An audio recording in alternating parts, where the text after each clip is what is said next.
ठीक है, स्टार्ट कर रहे हैं नया टॉपिक। चलो ध्यान देना अब। One of the most important head of income, 5 heads में से हमने 2 हेड्स तो पढ़ लिए।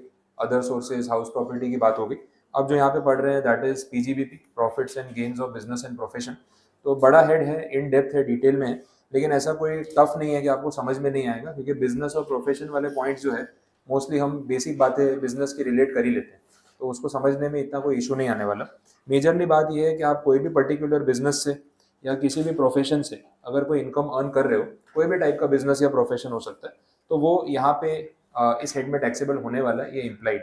अभी जितने भी हेड ऑफ इनकम हम पढ़ते हैं उसमें मैंने आपको एक स्टैंडर्ड बात बोली थी कि एक चार्जिंग सेक्शन होता है। जैसे हाउस प्रॉपर्टी हमने पढ़ा तो 22 था, अदर सोर्सेज में अपने देख रहे थे तो 56 था। अब ऐसे यहाँ पे जो चार्जिंग सेक्शन है दैट इज 28। ठीक है, तो 28 के अंदर ये डिफाइन कर दिया कि कौन कौन सी इनकम पीजीबीपी में टैक्सेबल हो सकती है। तो जो इस लिस्ट में नहीं लिखा है वो इस हेड में नहीं आ सकता, ये इम्प्लाइड हो गया। उससे पहले इंट्रोडक्शन दिया हुआ है, डेफिनेशन समझाइए। बोला बिजनेस और प्रोफेशन, जो ये 2 वर्ड्स हम इस एक्ट में यूज कर रहे हैं, हेड में यूज कर रहे हैं, उसका क्या मीनिंग है, एक्ट में इसको कैसे डिफाइन किया वो समझ लो। तो सेक्शन नंबर 2 का जो सबसेक्शन 13 है उसमें बिजनेस को डिफाइन किया गया।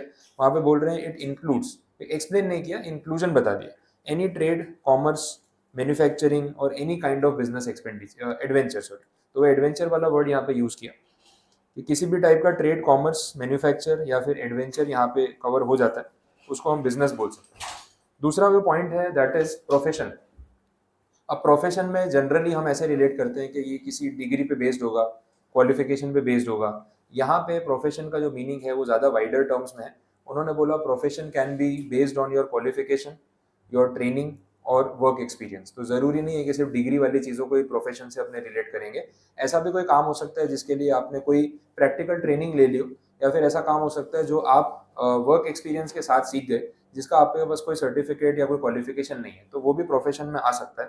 तो other than business, service sector वाली जो चीज़ें होंगी ना, उसको हम प्रोफेशन में कवर कर सकते हैं, ये बोला हुआ है।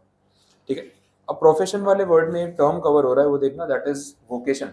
ठीक है, तो वोकेशनल कोर्सेज बोला जाता है। तो वोकेशन का मतलब भी एक टाइप का प्रोफेशन है। यूजुअली वोकेशन उन चीज़ों को बोला जाता है जहाँ पे थियरी एजुकेशन कम होती है और प्रैक्टिकल एजुकेशन ज़्यादा होती है, आपको प्रैक्टिकल काम सिखाया जाता है। उन लोगों के लिए वोकेशनल कोर्सेज गवर्नमेंट ने डिज़ाइन किए जिनकी पढ़ाई कंप्लीट नहीं हुई, या तो स्कूल एजुकेशन लिया होगा कुछ क्लास तक, फिर स्कूल छोड़ दी, पढ़ाई नहीं की। अब क्या हो रहा है ना भाई, इनकम अर्न करने के लिए कुछ काम सीखना पड़ेगा। तो वो जो काम सिखाया जा रहा है that is the basis of the vocational skills, या स्किल डेवलपमेंट का पार्ट उसको बोल सकते हैं। अब इसमें छोटी मोटी चीज़ें आ सकती है, जैसे आप एग्जांपल ले लो, किसी को कंप्यूटर ऑपरेट करना सिखा दिया, ठीक है, तो डेटा एंट्री सिखा दी, कंप्यूटर कैसे चलाते हैं वो सिखा दिया। किसी को रिपेयरिंग का काम सिखा दिया, मोबाइल फोन्स रिपेयर करने हैं, एसी रिपेयर करना है, कंप्यूटर्स लैपटॉप रिपेयर करने हैं, ये सब चीज़ें होती है। तो ये सब चीज़ें सीखने के लिए आपको कोई बहुत ज़्यादा हैवी पढ़ाई करने की जरूरत नहीं है, आप शॉर्ट टर्म कोर्स करके भी ये काम सीख सकते हो। और अगर इसका आपको कोई सर्टिफिकेट इशू करके दे दे कि आपने काम सीखा हुआ है, तो जॉब मिलना आपके लिए कंपेरेटिवली ईजी हो जाएगा। तो इस टाइप की चीज़ों को हम क्या बोलते हैं, दैट इज वोकेशन।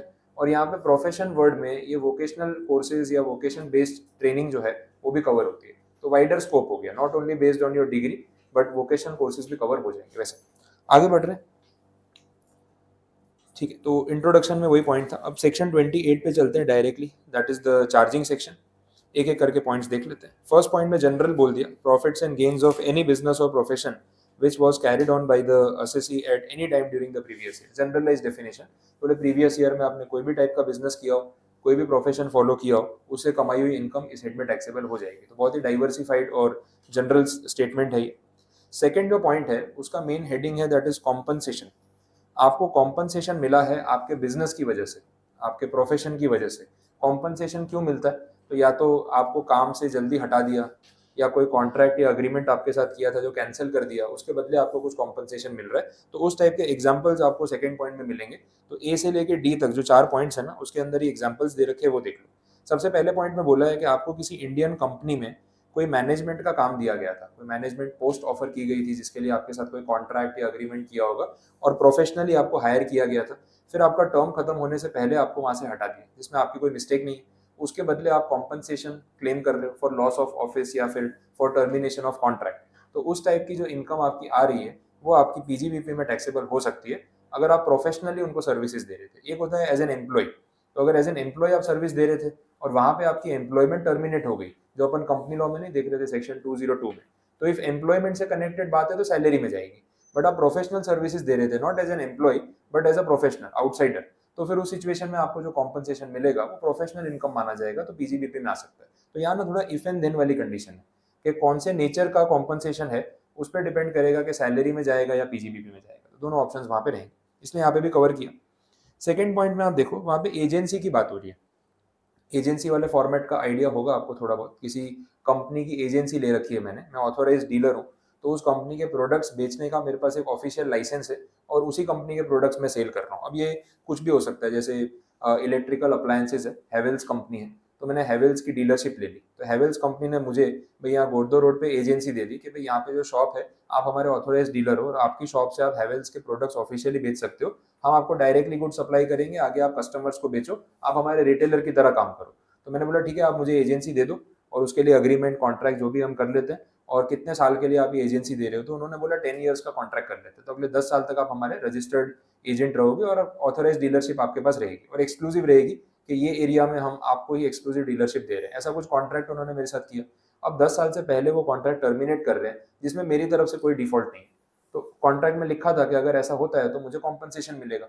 अब ये जो कॉम्पनसेशन उन्होंने मुझे दिया, ये भी तो मेरे लिए टैक्सेबल इनकम हो गई, बट कौन से हेड में, तो पीजीबीपी में, क्योंकि जो कॉम्पनसेशन मुझे मिल रहा है ना वो कहीं ना कहीं मेरे बिजनेस से कनेक्टेड है, तो लिंक या नेक्सस देखा जाता है, अगर वो बिजनेस से कनेक्टेड इनकम है तो बिजनेस इनकम की तरह टैक्सेबल हो जाएगी। ठीक है, तो ये एक और एग्जांपल हुआ।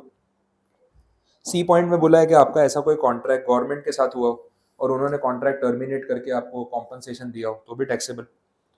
और लास्ट कैटेगरी में, any compensation received or receivable by any person at or in connection with the termination or the modification of the terms and conditions, whether revenue or capital, of any contract relating to business। ये और generalise कर दिया उन्होंने, any contract, business में कोई contract हुआ, cancel हो गया, सामने वाले ने आपको कुछ पैसे कॉम्पनसेशन दिए, वो आपके लिए बिजनेस इनकम हो सकती है। तो ये सेकेंड पॉइंट पूरा कॉम्पनसेशन की बातें कर रहा था। थर्ड पॉइंट में देखना, यहाँ पे बात हो रही है एसोसिएशन और उसके मेंबर्स की, एकदम स्पेसिफिक है, कोई पर्टिकुलर एसोसिएशन है, कोई क्लब हो सकता है और कोई जैसे चैम्बर ऑफ कॉमर्स या ऐसी कोई एसोसिएशन हो सकती है जिसके आप मेंबर हो।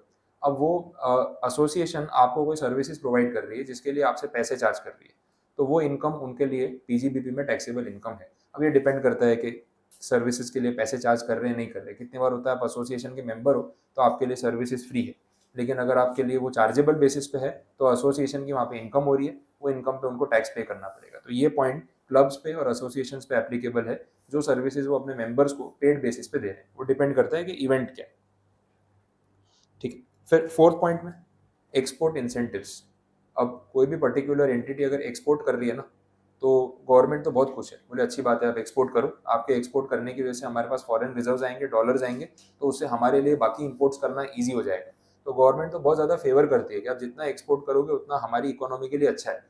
तो इम्पोर्ट में तो क्या होता है ना, टैक्सेस लगाते हैं, आपका खर्चा बढ़ा देते हैं, महंगा कर देते हैं। एक्सपोर्ट में उल्टा होता है, बोले आप एक्सपोर्ट करो, आपको टैक्सेस तो नहीं पे करने, हम उल्टा कैशबैक देंगे। तो बहुत सारे एक्सपोर्ट इंसेंटिव्स मॉनेटरी बेसिस पे कैशबैक के फॉर्म में या रिलीफ के फॉर्म में मिलते हैं, जिनके नाम यहाँ पे आपको दिख जाएंगे। कैश असिस्टेंस बोल दिया या फिर ड्यूटी ड्रॉबैक बोल दिया, ऐसी बहुत सारी स्कीम्स होती है जो डिटेल में यहाँ नहीं गए, लेकिन शॉर्ट में कैटेगरी बता दी। तो बोला एक्सपोर्ट इंसेंटिव के नाम पे अगर आपको कोई भी पैसा वापस मिल रहा है तो उस चीज़ को अपने यहाँ पे पीजीबीपी की इनकम की तरह मानेंगे और वो टैक्सेबल हो सकती है।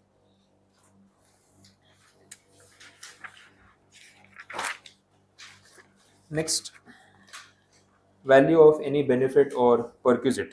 फिफ्थ पॉइंट में सिंपल एग्जांपल ले लेते हैं, जैसे कोई क्रिकेटर है, क्रिकेट टीम है अपनी, क्रिकेटर जो भी क्रिकेट खेल रहे हैं तो वो तो फॉर्मली या प्रोफेशनली खेल रहे हैं। बीसीसीआई के साथ उनका एनुअल कॉन्ट्रैक्ट होता है, उसकी उनको फीस मिलती है। अच्छा, हर मैच की भी फीस मिलती है, T20 के लिए अलग चार्जेस हैं, ODI की मैच फीस अलग है, टेस्ट मैच की अलग है, तो अच्छी खासी फीस उनको मिलती है। ये सब कुछ उनका प्रोफेशन हो गया, इससे आने वाली सारी इनकम उनकी प्रोफेशनल इनकम है। अब ये देखो, यहाँ पे कोई डिग्री या क्वालिफिकेशन नहीं है, कोई इंस्टीट्यूशन नहीं है जो आपको सर्टिफिकेट कोर्स करवाता है कि भाई बैचलर्स या मास्टर्स डिग्री दे रहा है कि आप क्रिकेट अच्छा खेलते हो। वो तो भाई परफॉर्मेंस बेस्ड चीज़ होगी और उसमें क्वालिफिकेशन की कोई नीड नहीं है, लेकिन फिर भी ये प्रोफेशन में आ रहा है। अब कोई पर्टिकुलर प्लेयर को किसी मैच में प्लेयर ऑफ द मैच का अवार्ड मिल गया, अब जो टाइटल स्पॉन्सर है उसने 1 लाख रुपए का प्राइज मनी दे दिया, तो ये प्राइज मनी उसके लिए इनकम है या नहीं, प्लेयर के लिए जो टैक्सेबल होगी या नहीं होगी, कौन से हेड में टैक्सेबल होगी, प्रोफेशनल इनकम या पीजीबीपी में। क्यों? क्योंकि उसको पैसा क्यों मिला, वो अपना प्रोफेशन अच्छे से परफॉर्म कर रहा था, तो एज अ रिवॉर्ड उसको पैसा मिला और उसके प्रोफेशन की वजह से ही मिला, अदरवाइज उसको अमाउंट कौन देता। तो ऑब्वियसली वो टैक्सेबिलिटी सेम हेड में आएगी जिस हेड में उसकी इनकम टैक्सेबल हो रही है, दैट इज पीजीबीपी। तो ये एक एग्जाम्पल यहाँ हो सकता है। आपको अपने बिजनेस या प्रोफेशन की वजह से किसी भी तरीके का बेनिफिट, कोई परक्यूजिट, कोई फैसिलिटी मिलती है तो उसकी मॉनेटरी वैल्यू यहाँ पे टैक्सेबल हो सकती है। ठीक है, नेक्स्ट सिक्स्थ पॉइंट है, ये पार्टनरशिप फर्म से कनेक्टेड है और सिंपल कंडीशन है, आप इसको रिलेट कर लेना। देखो पार्टनरशिप फर्म में, अब जैसे मैं मेरा एग्जांपल दे रहा हूँ कि मैंने पार्टनरशिप फर्म बना रखी है इग्नाइट एकेडमी रजिस्टर्ड फर्म में। अब जो भी आप मुझे फीस पे कर रहे हो वो उस फर्म के अंदर उस अकाउंट में मैं डिपॉजिट कर रहा हूँ। अब वो मुझे भी तो अपना खर्चा चलाने के लिए पैसे चाहिए, तो मैं फर्म के अकाउंट से पैसे विड्रॉ कर रहा हूँ या मैं मेरे पर्सनल अकाउंट में ट्रांसफर कर रहा हूँ। तो उस चीज़ को हम क्या बोलते हैं, पार्टनर सैलरी या फिर पार्टनर्स रेम्यूनरेशन। अब भले वर्ड आता है पार्टनर सैलरी, लेकिन मेरी जो इनकम इग्नाइट एकेडमी से आ रही है that income is not taxable under income from salary, that is taxable under PGBP for me as an individual. क्यों ऐसा? बिकॉज सैलरी इनकम होने के लिए उसके हेड ऑफ इनकम में कंडीशन है relationship of employer and employee. अब partnership firm में मेरा कोई एम्प्लॉयर नहीं है, बिकॉज मेरी जो फर्म है वो एक सेपरेट लीगल एंटिटी नहीं है, जैसे कंपनी होती है या एलएलपी होती है। वो फर्म खुद मेरी वजह से चल रही है, मैं नहीं हूं तो फर्म नहीं है, तो ऑब्वियसली मुझे कोई सैलरी पे नहीं कर रहा। तो अगर मुझे कोई पे कर रहा होता, मैं एम्प्लॉय होता, तो मेरी वो इनकम जो है वो सैलरी इनकम टैक्सेबल होती। बट क्योंकि मेरी खुद की फर्म है और वो सेपरेट एंटिटी नहीं है, फर्म खुद मेरी वजह से, तो मैं खुद को सैलरी पे नहीं कर सकता। तो अगर फर्म से मैं कोई पार्टनर्स रेम्यूनरेशन या सैलरी विड्रॉ कर रहा हूँ, भले उसका नाम सैलरी बोलने के लिए बोल सकते हैं, लेकिन वो इनकम मेरे लिए टैक्सेबल कहाँ पे होगी, पीजीबी। ठीक है, ये बोला हुआ है। तो partners remuneration, partner salary, partners bonus, commission, कुछ भी आप नाम दे दो, इंटरेस्ट, जो भी वो फर्म से रिसीव कर रहा है वो उसके लिए पीजीबीपी की इनकम होती है, सैलरी की इनकम नहीं होती। ये खास एमसीक्यू में भी ध्यान रखना है आपको, टैक्सेबिलिटी या कुछ भी कैलकुलेट करते टाइम। बहुत बार पार्टनर सैलरी वर्ड पढ़ के अपने कंफ्यूज हो जाते हैं, नहीं फर्म से मिली है तो सैलरी हो गई ना, वैसा नहीं होगा।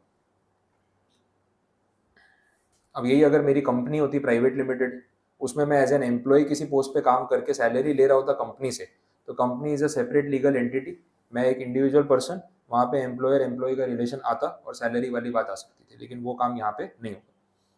अब इसमें सेक्शन 40B का रेफरेंस और वो सब बोला हुआ है, तो मैं आपको डिटेल में आगे पढ़ाने वाला हूँ। अभी उस पॉइंट पे जाएंगे ना तो पूरा टॉपिक यहाँ से डाइवर्ट हो जाएगा, तो अपने उस पर नहीं जा रहे। आप सिर्फ इतना बेसिक पॉइंट समझ लो, मोर देन इनफ, क्योंकि अपना आगे चैप्टर भी असेसमेंट ऑफ पार्टनरशिप फॉर्म, और इसमें भी आगे 40 क्लॉज भी आने वाला है, तो उसमें पूरा टैली हो जाएगा।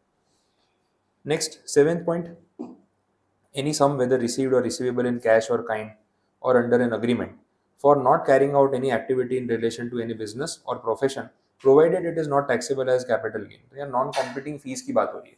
ऐसा अपन ने पहले भी एक बार डिस्कस किया था, मैंने आपको बोला था अपने जेआईजीएल में बात कर रहे थे कि सपोज मेरा एक पर्टिकुलर बिजनेस है, यहाँ पे मैं कुछ रिटेल की शॉप है, ट्रैवल एजेंसी है, कोचिंग क्लासेस है, कुछ भी हो सकता है। सामने वाली शॉप में ना किसी ने सेम बिजनेस स्टार्ट कर दिया।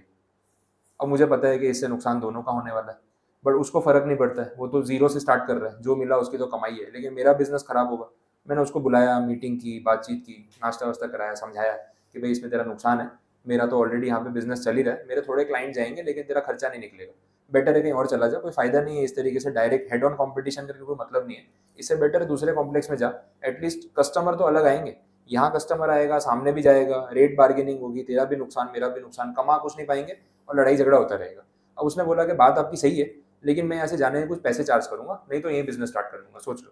मैंने बोला ठीक है, वन टाइम कुछ पे करना है तो पे करके सेटल कर लेते हैं, बट राइटिंग में अग्रीमेंट होगा कि फिर यहाँ पे बिजनेस स्टार्ट मत करना, और मेरे कॉम्प्लेक्स के 2 किलोमीटर की रेंज से दूर जाके बिजनेस करना, तो ये अग्रीमेंट वैलिड माना जाएगा। तो उसने फ्री कंसेंट से इस बात पे अग्री कर लिया, मैं पे करने के लिए रेडी हो गया और हमारे बीच में कॉन्ट्रैक्ट हो गया। तो इस चीज को अपने बोलेंगे नॉन कॉम्पिटिंग फीस। अब ये जो नॉन कॉम्पिटिंग फीस सामने वाले ने मुझसे चार्ज की, उसके लिए तो इनकम है ना, डिपार्टमेंट उससे उस पर टैक्स मांगेगा या नहीं मांगेगा? तो कौन से हेड में टैक्सेबल होना चाहिए उसके लिए? पीजीबीपी में। क्यों? उसके बिजनेस या प्रोफेशन की वजह से उसको ये पैसा मिला। अगर वो बिजनेस करने आता ही नहीं तो मैं थोड़ी ना उसको पैसे देने वाला था। पैसे मैंने इसलिए दिए ताकि वो मुझे कंपटीशन ना दे, और वो सब उसके बिजनेस की वजह से शुरू हुआ, तो उसके लिए वो इनकम पीजीबीपी के हेड में टैक्सेबल इस एंट्री में। क्लियर? ये फर्स्ट पॉइंट हो गया इसमें। दूसरा भी एक पॉइंट बोला है, not sharing any know how, patent, copyright, trademark, licence, franchise etcetera. बहुत सारे एग्जाम्पल्स है, फ्रेंचाइज वाला एग्जाम्पल पहले ले लेते हैं, उससे स्टार्ट करते हैं। अपने यहाँ सूरत में भी लास्ट 1-2 साल पहले नेचुरल आइसक्रीम वाले ने फ्रेंचाइज स्टार्ट किया, तो काफ़ी पॉपुलर और हिट हो गया, क्योंकि नेचुरल्स का ब्रांड ऑलरेडी वेल नोन है, और बाकी सिटीज़ में तो है, मुंबई की कंपनी है, और वो बंदे की भी सक्सेस स्टोरी काफ़ी अच्छी है, जैसे उसने ब्रांड स्टार्ट किया तो महाराष्ट्र से स्टार्ट किया, बाकी स्टेट्स में भी फ्रेंचाइज मॉडल के थ्रू उसने एक्सपांड किया। अब सूरत में जब पहली फ्रेंचाइज आई तो यहाँ भीड़ लग गई थी नेचुरल आइसक्रीम वाले के यहाँ, कभी भी जाओ, मैं 2-3 बार खुद गया, बाहर से ही वापस आ गया, क्योंकि इतना बड़ा स्टोर है, उसमें बाहर तक लाइन लगी है। मतलब यार ये तो नंबर ही नहीं आएगा, इतना भी नहीं खानी आइसक्रीम, बाद में आ जाएंगे। तो 2-3 बार जाने के बाद तो जब हाइप थोड़ा सा कम हुआ और ज़्यादा लोगों ने खा ली ना, इसलिए तब तो नंबर लगा, वरना इवनिंग टाइम पे जाओ तो कभी भी जाओ वेटिंग ही मिल रहा है, तो इतना भीड़ हो रही थी। अब ये जो फ्रेंचाइज अग्रीमेंट्स होते हैं ना, इसमें आपको बहुत स्मार्टली काम करना पड़ता है। फ्रेंचाइज ओनर भी बहुत ध्यान रखेगा और जो फ्रेंचाइज ले रहा है ना उसको भी ध्यान देना पड़ेगा कि उसका भी खर्चा निकलना चाहिए। और फ्रेंचाइज लेना इतना ईजी भी नहीं होगा, कहीं ना कहीं वहाँ पे आपको अच्छा अमाउंट भी इन्वेस्ट करना है, जो ओनर है उसको रॉयल्टी भी देनी है, ऐसा रेवेन्यू शेयरिंग भी होता है कि जितना सेल होगा उसका इतना परसेंट मैं आपको पे करूंगा, वो सब कंडीशन होती है। तो एज अ फ्रेंचाइज होल्डर जिसको फ्रेंचाइजी चाहिए, मैंने ओनर को ऐसा बोला गया है मैं नेचुरल्स की फ्रेंचाइज लेना चाहता हूँ सूरत में, लेकिन मेरी कुछ कंडीशंस है।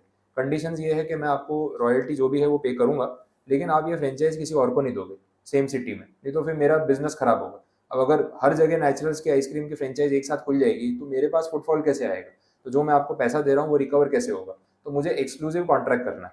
अब ये फ्रेंचाइज ओनर के लिए लॉस मेकिंग हो गया, वो सिर्फ मेरे साथ एक्सक्लूसिव कॉन्ट्रैक्ट कर लेगा, तो लॉन्ग टर्म में उसको नुकसान होगा, क्योंकि और जगह पे भी वो फ्रेंचाइज दे के और स्टोर्स बढ़ा के अपना सेल बढ़ा सकता था। तो उसने फिर नेगोशिएट किया। अब बात ऐसी फाइनल हुई कि उसने बोला ठीक है काम करते हैं, मैं परमानेंटली तो एक फ्रेंचाइज का कमिटमेंट आपको नहीं दे सकता हूँ, लेकिन फर्स्ट 1 ईयर या फर्स्ट 2 ईयर्स के लिए मैं लॉक इन रख सकता हूँ कि आप फ्रेंचाइज ले लो, अगले 2 साल तक मैं सूरत में और किसी को नेचुरल्स की फ्रेंचाइज नहीं दूंगा, वो मेरा अग्रीमेंट में कमिटमेंट रहेगा, और इसके बदले में आपसे कुछ प्रीमियम चार्ज करूंगा। प्रीमियम इसलिए क्योंकि मैं भी अपना लॉस फेस कर रहा हूँ, बट ठीक है आपका कॉस्ट रिकवर हो जाए, एक बार आपका इनिशियल अमाउंट पूरा वापस आ जाए, फिर मैं किसी और को फ्रेंचाइज दूंगा। अच्छा, इसमें भी एरिया वाइज भी अग्रीमेंट्स होते हैं। आपने कभी देखा है कि एक रोड पे एक तरफ डोमिनोज है, रोड के दूसरी साइड सामने भी डोमिनोज है, कभी देखा है ऐसा? एक ही सड़क पे आमने सामने एक एरिया में। तो यूजुअली क्या होता है, इनकी फ्रेंचाइज के कुछ टर्म्स एंड कंडीशन होते हैं कि एक रेडियस के अंदर सेम स्टोर दूसरा नहीं होगा। आप देख लो डोमिनोज की फ्रेंचाइज है, लापिनोज है, मैकडोनल्ड्स है, अलग अलग एरियाज में है सूरत में बहुत सारे, बट यूजुअली ना 3-4 किलोमीटर के रेडियस में एक ही होगा। उस वजह से क्या होगा, क्राउड जो उस एरिया का है ना वो पहले वहीं पे आएगा। और कोई भी ना पब्लिक एक कॉमन चीज होती है, खाने पीने के लिए ना एक डिस्टेंस से आगे नहीं जाती। आप जिस एरिया में रहते हो आपको बोलेगा 15 किलोमीटर दूर कोई रेस्टोरेंट है, वहां खाने जाओगे पहले, या 3-4 किलोमीटर के डिस्टेंस पे होगा वहां जाओगे? कहाँ पे जाओगे? जो पास में होगा वहीं जाओगे ना। हाँ, बहुत कुछ अलग वेराइटी ऑफ फूड है या कुछ है तो बात अलग है, बट रेगुलरली आप नहीं जाओगे। तो आपके एरिया में जो नियर बाय मैकडोनल्ड होगा पहले वही प्रीफर करोगे। तो फ्रेंचाइज अग्रीमेंट्स में वो लोग क्या करते हैं, 3-4 किलोमीटर के रेडियस में एक ही फ्रेंचाइज देते हैं, रिपीटेशन नहीं होना चाहिए। तो ऐसा कुछ अग्रीमेंट हो गया। अब पॉइंट ये है कि नेचुरल्स वाले को इस फ्रेंचाइज के लिए मैंने जो नॉर्मल फीस देनी थी वो दी, बट ये जो 2 ईयर्स का एक्सक्लूसिव कॉन्ट्रैक्ट उसने किया ना कि 2 साल तक किसी और को फ्रेंचाइज नहीं दूंगा, इसके मैंने उसको एक्स्ट्रा पैसे दिए, प्रीमियम दिया। ये प्रीमियम भी तो उसके बिजनेस की वजह से उसको मिला। वो प्रीमियम उसके लिए कहाँ पे टैक्सेबल होगा, पीजीबीपी। जो उसको फ्रेंचाइज फीस मैंने रेगुलर पे की वो भी पीजीबीपी, अगर मैं रेवेन्यू शेयरिंग दे रहा हूँ तो वो भी पीजीबीपी, सारा बिजनेस से कनेक्टेड हो गया, तो उसी हेड में टैक्सेबल होगा। ये one of the situation franchise वाली। दूसरा आप देख लो, और भी पॉइंट्स थे उसमें, पेटेंट, कॉपीराइट, ट्रेडमार्क, ये सब भी होता है। अब है ना, आपके पास कोई पेटेंट रजिस्टर्ड है, अपने ये शार्क टैंक वाली बात अभी स्टार्टअप में कर रहे थे ना, तो आपने उसमें सुना होगा, एपिसोड्स में देखा हो, कितनी बार कोई नया कोई प्रोडक्ट डेवलप करके आया है, कोई टेक्नोलॉजी लेके आया है, तो बोलता है मेरे पास इसका पेटेंट है। तो वो लोग पूछते भी है, बोले आपको खुद मैन्युफैक्चरिंग स्टार्ट करना है या आप पेटेंट लाइसेंसिंग के बारे में सोच रहे हो? तो वो सजेस्ट भी करते हैं कि क्यों इतना कैपेक्स खर्चा कर रहे हो, फालतू में फंडिंग उठा रहे हो, इससे बेटर है पेटेंट किसी को यूज करने के लिए दे दो, रॉयल्टी कमाओ, घर बैठे आपको कुछ नहीं करना पड़ेगा। तो वो आइडिया भी देते हैं कि आप ऐसा चाहो तो कर सकते हो। अब अगर आप अपना कोई पेटेंट मुझे यूज करने को दे रहे हो, तो भाई उसी के बेस पे मैं प्रोडक्ट बनाने वाला हूँ, उसी से पैसे कमाने वाला हूँ। मैंने बोला एक्सक्लूसिव कॉन्ट्रैक्ट करो, किसी और को ये पेटेंट यूज करने को मत देना साइमल्टेनियसली, अदरवाइज मेरे बिजनेस में कंपटीशन आ जाएगा, मुझे मोनोपोली चाहिए। उसके बदले आपको जो रॉयल्टी चाहिए हम नेगोशिएट कर लेते हैं। तो जो भी रॉयल्टी आपको मिलेगी, एक्स्ट्रा प्रीमियम मिलेगा, वो सारा आपके लिए पीजीबीपी इनकम हो सकता है। तो ये बड़ी कॉमन सेंस वाली चीज़ है कि बिजनेस से कनेक्टेड पॉइंट है। बोलो समझ आए, पेटेंट, कॉपीराइट, फ्रेंचाइज। आगे देखें, अगला पॉइंट आपको पता है हमने बात की थी, कीमैन इंश्योरेंस पॉलिसी। ये अदर सोर्सेज में भी डिस्कस किया मैंने, आपको बोला रिसीव कौन कर रहा है उसके बेसिस पे टैक्सेबिलिटी 3 अलग कैटेगरीज में हो सकती है। अगर एम्प्लॉयर खुद रिसीव कर रहा है तो पीजीबीपी, एम्प्लॉय रिसीव कर रहा है सैलरी, फैमिली वाले रिसीव कर रहे हैं तो अदर सोर्सेज, वही देखा था। तो ये सेकंड टाइम यहाँ पे आ गया। और तीसरा पॉइंट आप इसके बारे में फिर से सैलरी वाले हेड में पढ़ोगे, तो एक ही स्टोरी वहाँ पे रिलेट हो रही है।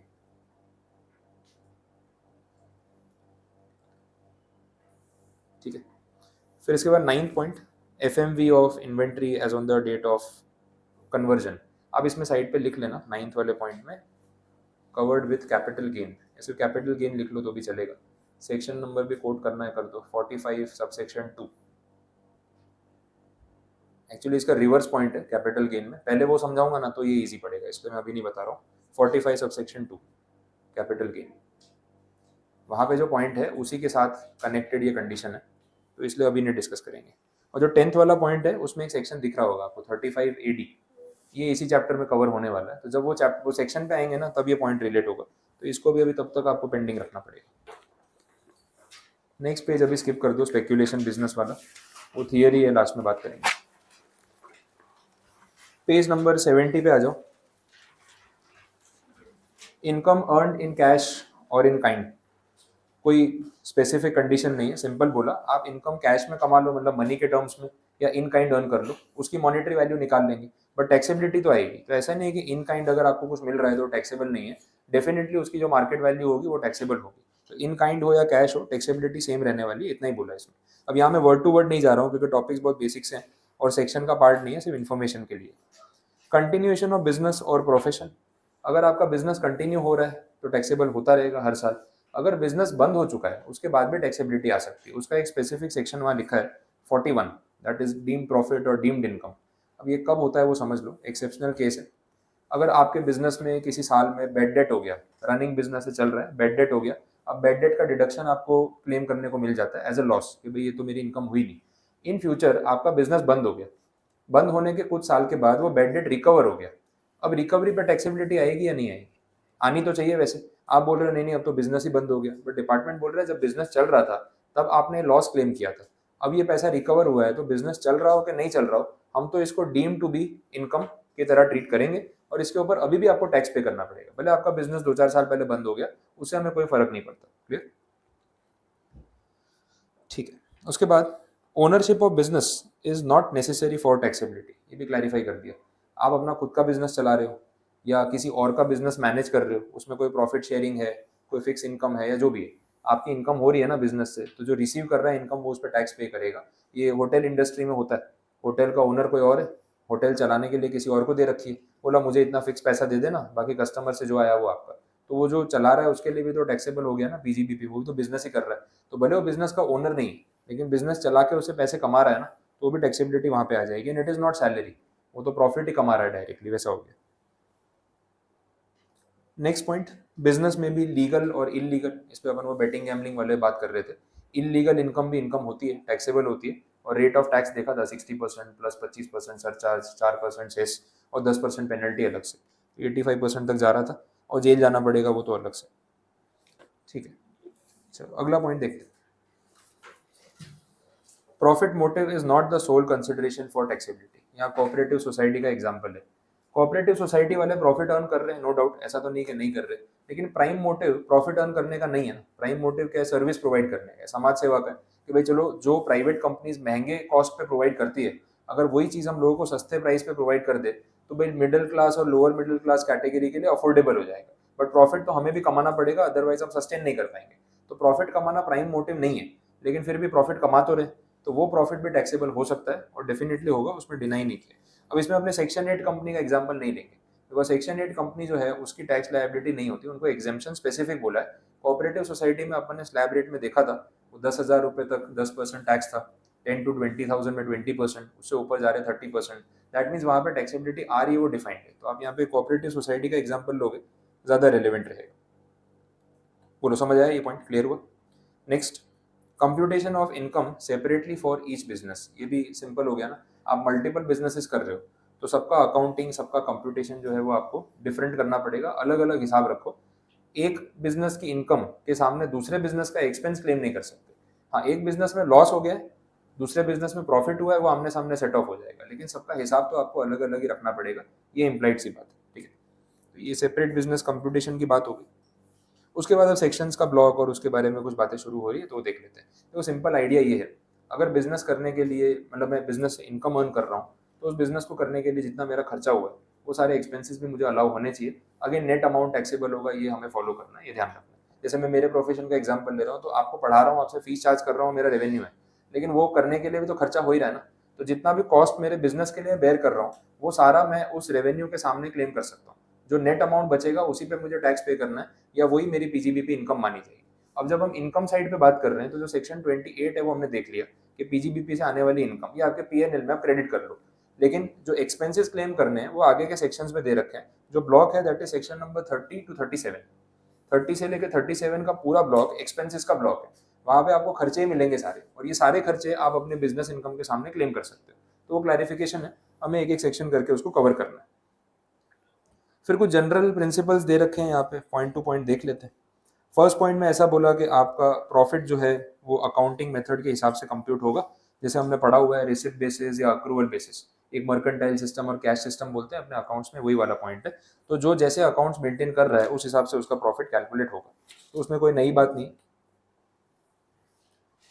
नेक्स्ट बोल दिया, आपको सिर्फ वही खर्चे अलाउ किए जाएंगे जो आपके बिजनेस से कनेक्टेड है और जो पिछले साल में हुए, और कोई एक्स्ट्रा खर्चे आपको क्लेम करने को नहीं मिलेंगे। अच्छा, एक एग्जांपल देखना, उस पर वो इंटरेस्टिंग है। Embezzlement by an employee during the course of business is a loss incidental to business. Embezzlement मतलब पैसों की हेरा फेरी या चोरी या वैसी चीज़ें हो सकती है। तो बोला ये एम्प्लॉय ने अगर कुछ पैसों को गड़बड़ कर दी, तो बोला ये भी बिजनेस से कनेक्टेड एक लॉस हो सकता है। अब ये थोड़ा सब्जेक्टिव है, ऐसा डायरेक्टली अपने इसको एक फिक्स रूल नहीं बना सकते, बिकॉज बिजनेस पे भी डिपेंड करता है। बहुत सारी इंडस्ट्रीज में, बहुत सारे बिजनेसेस में क्या होता है कि मेजोरिटी खर्चा कैश में होता है, लेन देन कैश में होता है, और स्टाफ डिपेंडेंट रहना ही पड़ता है। सारा काम ओनर खुद मैनेज नहीं कर सकता कि पूरे कैश का हिसाब मैं रखूंगा। और जहाँ काम कैश का है और वहाँ पे मल्टीपल लोग काम कर रहे हैं आपके सेटअप में, तो कैश की चोरी होना इम्प्लाइड है। एम्प्लॉयर को भी पता है कौन से लेवल पे कहाँ चोरी हो रही है, लेकिन रोकना उसके लिए पॉसिबल नहीं है। अच्छा, रोकने में वो जितना खर्चा और टाइम लगाएगा ना, वो वेस्ट है। उससे तो बेटर है कि काम पे ध्यान दे दे, उतना पैसा ज्यादा कमा लेगा, बट ये चीज रुक नहीं पाएगी।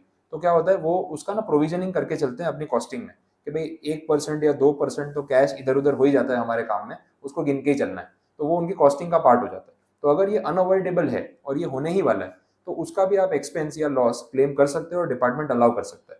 लेकिन हर जगह ऐसा नहीं होगा। ये अगर सबको अनकंडीशनली अलाउ कर दिया ना, तो फिर हर एक इंसान यही दिखाएगा कि भाई हमारा स्टाफ, हमारा एम्प्लॉय पैसों की कुछ ना कुछ गड़बड़ करता है, रेगुलर है, और इतना तो खर्चा हो ही जाता है। तो ऐसा मैंडेटरी नहीं है कि आप क्लेम कर सकते हो, ये प्रूव होने पे आपको क्लेम करने को मिल सकता है। This is exceptional situation and not regular वैसा।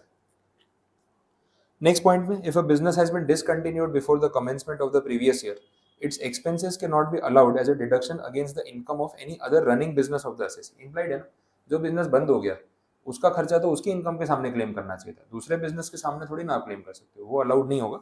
इम्प्लाइड सी बात।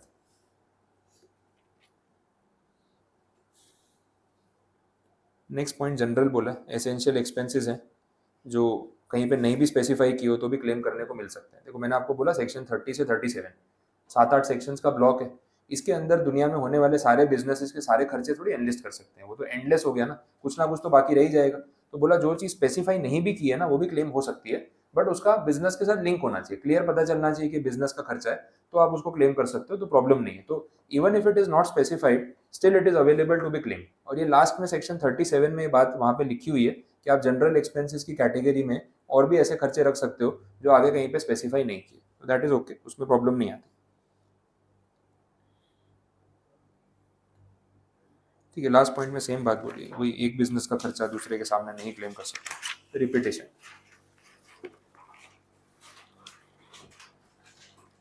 नेक्स्ट पेज पे सेक्शंस की लिस्ट 30 से लेकर 37 में क्या क्या आने वाला है बोला, तो वो लिस्ट आपको सिर्फ रिवाइज करवाने के लिए रखी है कि भाई एग्जाम के टाइम पे आप रिवीजन कर रहे हो तो वो सेक्शन जल्दी रिवाइज हो जाएंगे और याद हो जाएंगे उस हिसाब से, क्योंकि सेक्शन याद रखने तो चाहिए आपको, काम आते हैं। हम डायरेक्टली सेक्शन स्टार्ट करते हैं। सेक्शन नंबर 30 बोला हुआ है, rent, rates, repairs and insurance for building. ये आपके बिजनेस से रिलेटेड पहला खर्चा जिसका डिडक्शन देने की बात हो रही है। आपकी प्रीमाइसिस, जो भी आपकी वर्किंग प्रीमाइसिस, जैसे मेरा क्लासरूम है तो मेरे प्रोफेशन के लिए तो यही वर्किंग प्रीमाइसिस हो गई। अब इस क्लासरूम को मेंटेन करने में मेरा जो भी खर्चा हो रहा है वो खर्चा मैं सेक्शन 30 की वजह से अपने बिजनेस इनकम के सामने क्लेम कर सकता हूँ। अब कौन कौन से एक्सपेंसेस में कवर होंगे आप वहाँ पे लिख के रख लो। ये सेक्शन के अंदर सिर्फ रेवेन्यू एक्सपेंडिचर कवर होते हैं, कैपिटल एक्सपेंडिचर कवर नहीं होते। ये पहले आप लिख लो, जब भी आप पढ़ो ना उस पॉइंट पे ध्यान जाना चाहिए। Only revenue expenditures are deductible.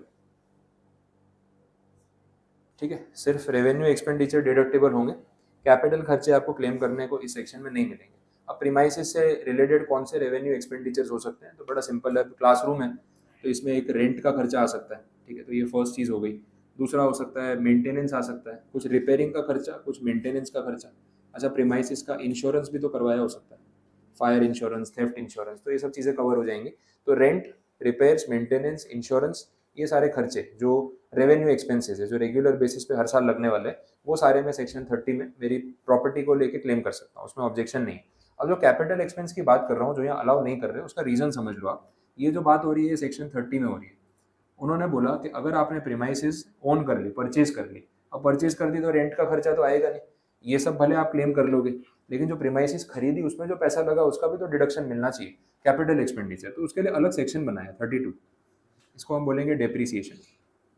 तो कैपिटल एक्सपेंडिचर को हम डेप्रीसिएशन के नाम से क्लेम करते हैं, उसको अलग सेक्शन में रखा है 32 में, वो आने ही वाला है आगे। तो फिर यहाँ पे आप दो बार थोड़ी ना क्लेम करोगे, तो उन्होंने बाइफर्केशन कर दिया, बिल्डिंग या प्रॉपर्टी से रिलेटेड रेवेन्यू खर्चा इस सेक्शन में, कैपिटल खर्चा इस सेक्शन में, तो दोनों मिलेगा, ऐसा टेंशन नहीं है, लेकिन सेक्शन अलग अलग। इसलिए मैंने बोला कि 30 में सिर्फ रेवेन्यू एक्सपेंडिचर क्लेम करने को मिलता है। बाकी कंडीशंस देख लेते हैं, सब लिखा हुआ ही है इसके अंदर। फर्स्ट पॉइंट में ही बोला, अगर आप प्रॉपर्टी को प्रोपोर्शनेटली यूज कर रहे हो, business purpose as well as personal use, तो पूरा खर्चा क्लेम करने को नहीं मिलेगा। जैसे आपने देखा हो कितने लोग अपनी एक ही प्रीमाइसिस में ऑफिस भी बना लेते हैं और एक फ्लोर पे घर बना रखा है, वैसा कुछ है, एक ही प्रॉपर्टी है। तो फिर आप उस प्रॉपर्टी का जो भी खर्चा हो रहा है वो पूरा थोड़ी ना क्लेम कर सकते हो बिजनेस एक्सपेंस में, क्योंकि प्रॉपर्टी भी तो पूरी यूज नहीं हो रही बिजनेस के लिए। तो वहां बोला है प्रोपोर्शनेट कैलकुलेशन करना पड़ेगा, प्रॉपर्टी का जितना एरिया बिजनेस पर्पज के लिए यूज हो रहा है उतना खर्चा आप यहाँ पे क्लेम कर लो, बाकी का पर्सनल एक्सपेंस क्लेम करने को नहीं मिलेगा। और ये जो पॉइंट है अगले पेज पे देखना, एक सेक्शन मिलेगा 38, उसी से कनेक्टेड है, मतलब ये उसी का रेफरेंस यहाँ पे दे दिया और कुछ नहीं। तो दिस इज अल्टीमेटली सेक्शन 38, उसका हेडिंग पढ़ लो तो रिलेट हो जाएगा। प्रोपोर्शनेट क्लेम, ये प्रोपोर्शनेट क्लेम में एक्यूरेट कैलकुलेशन कर सकते हैं अपने। अगर रेंट की बात हो रही है तो कारपेट एरिया के हिसाब से बांट लो कि भाई कितना कारपेट एरिया या कितना स्क्वायर फुट ऑफिस पर्पज के लिए यूज हो रहा है, कितना रेसिडेंशियल के लिए। तो जो ऑफिस वाला है वो क्लेम कर सकते हो आप यहाँ पे, ऐसे कैलकुलेशन होगा। इलेक्ट्रिसिटी का bill number of electric points के बेसिस पे कैलकुलेट होगा, तो वैसा सब कैलकुलेशन हम यहाँ पे कर सकते हैं।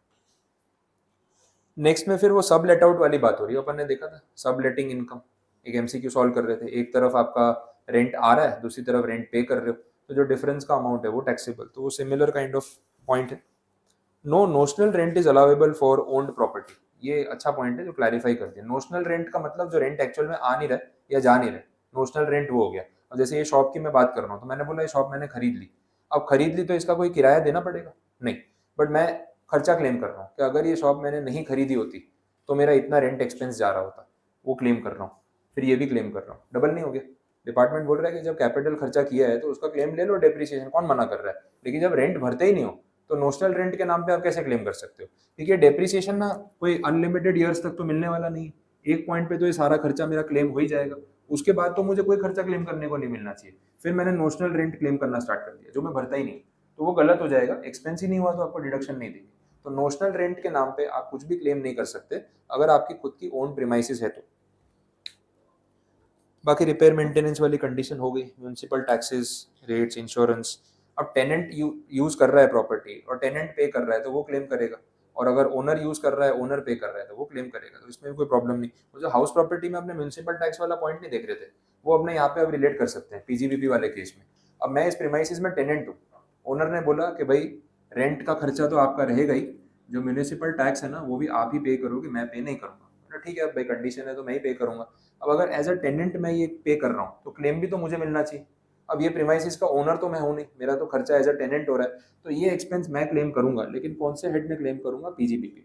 तो मेरी जो सेक्शन 28 की इनकम आ रही है इस जगह से, उसके सामने मैं रेंट एक्सपेंस भी क्लेम कर लूंगा और ये जो म्यूनसिपल टैक्स का एक्सपेंस है वो भी क्लेम कर लूंगा। तो अगर टेनेंट पे कर रहा है तो टेनेंट के लिए बिजनेस का खर्चा पीजीबीपी में टैक्सेबल। ये अगर प्रॉपर्टी का ओनर पे कर रहा होता तो उसके लिए वो ग्रॉस एनुअल वैल्यू में से माइनस करके वो हाउस प्रॉपर्टी की इनकम के सामने सेटल कर लेता। तो कौन क्लेम कर रहा है उसके बेस पे हेड का यहाँ पे वेरिएशन आ रहा है। आया समझ में, क्लियर है? चलो नेक्स्ट देखते हैं। अब जो नेक्स्ट पेज पे 38 सेक्शन है उसकी स्टोरी तो आपको समझ आएगी, उसमें तो उतना ही पॉइंट था। अगला पॉइंट देख लो, सेक्शन नंबर 31। अब 30 एंड 31 सिमिलर सेक्शंस है, एक पढ़ लिया एग्जाम के दिन पे, दूसरा पढ़ने की जरूरत नहीं पड़ेगी, सिर्फ टाइप ऑफ असेट चेंज हो रही है। तो 30 वाले में हमने देखा बिल्डिंग की बात हो रही है, प्रीमाइसिस की बात हो रही है। 31 में बात हो रही है प्लांट एंड मशीनरी और फर्नीचर की, जो आपके बिजनेस के लिए, आपके ऑफिस प्रीमाइसिस में या फैक्ट्री में यूज हो रहा है।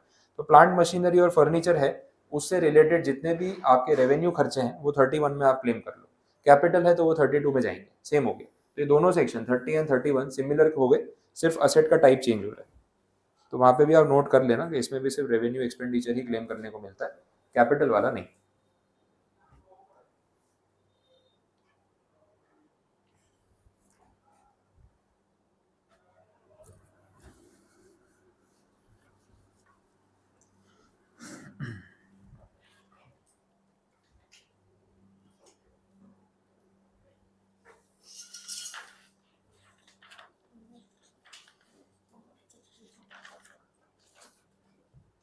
ठीक है, यहाँ तक क्लियर हो गई कंडीशन? कुछ पूछना है, कुछ नहीं समझ आया? 31 तक डन।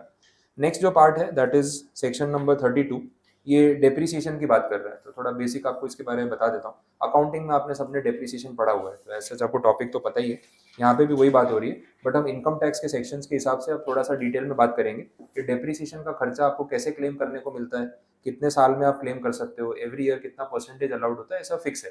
पहली चीज तो ये बोलिए कि डेप्रिसिएशन क्लेम करना मैंडेटरी है, ऑप्शनल नहीं। ऐसा नहीं है कि आपको नहीं क्लेम करना है तो आप मत करो, या जब क्लेम करना है कर लो, ऐसा नहीं होगा। दूसरा, डेप्रिसिएशन कितना क्लेम करेंगे उसके रेट्स इनकम टैक्स एक्ट में डिफाइंड है, उतने ही रेट पे आप डेप्रिसिएशन क्लेम कर सकते हो। तो वेरिएबल नहीं है कि जितना जिसको क्लेम करना है कर ले, ऐसा नहीं होगा। बिकॉज अगर ये हुआ ना तो इनकम टैक्स में मैनिपुलेशन करने के लिए ये बहुत ईजी रास्ता हो जाएगा। अब किसी साल मुझे ऐसा है कि बैंक से लोन लेना है, तो बैंक वालों को क्या चाहिए होता है कि इनकम अच्छी हो, सामने वाला पेमेंट कर सके, केपेबल है। मैं क्या करूंगा, खर्चे कम करके इनकम ज्यादा दिखा दूंगा। डेप्रिसिएशन मत क्लेम करो, अपने आप इनकम बढ़ जाएगी, टैक्स थोड़ा भर देंगे वन टाइम, बड़ा लोन मिल जाएगा। एक बार लोन मिल गया, अगले साल डबल डेप्रिसिएशन क्लेम करूंगा, जो पिछले साल नहीं किया वो भी, और करंट ईयर का भी, और टैक्स बचा लूंगा। तो कहीं ना कहीं ये सब मैनिपुलेशन हो जाएगी। तो बोला कि टैक्स मतलब डेप्रिसिएशन क्लेम करना मैंडेटरी है, और रेट्स हम जो बोलेंगे उसी पे आपको क्लेम करना पड़ेगा। तो स्टैंडर्ड लाइफ हर एक असेट की फिक्स रहेगी, वेरिएबल नहीं रहेगी, ये बोलती है। दूसरा जो मेथड है डेप्रिसिएशन का, आपको ध्यान है कौन कौन से डेप्रिसिएशन के मेथड थे कैलकुलेशन वाइज?